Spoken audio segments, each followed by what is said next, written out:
Ok, chérie, notre avion a déjà 2 heures de retard, encore une petite heure et on est indemnisé.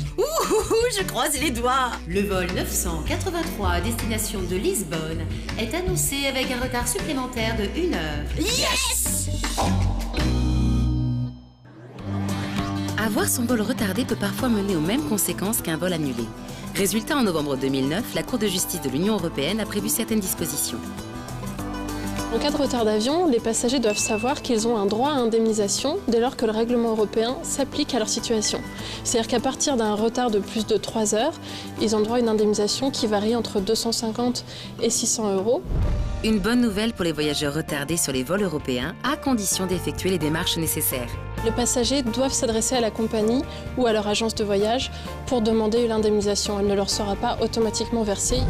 C'est donc à vous de faire la réclamation. Et pour obtenir plus facilement gain de cause, Si c'est possible, il faut essayer de récupérer à l'aéroport une attestation de retard, mais ce n'est pas un document indispensable. Il faut essayer de conserver les billets, tous les justificatifs liés au retard et tous les frais qu'on a pu avoir du fait de ce retard. et si la compagnie refuse votre droit à l'indemnisation, sachez que vous avez des recours. Vous pouvez vous faire assister par une association de consommateurs. Vous pouvez aussi vous adresser à la Direction générale de l'aviation civile, qui est chargée de veiller au respect du règlement européen. Et vous pouvez aussi vous adresser au médiateur Tourisme et Voyage.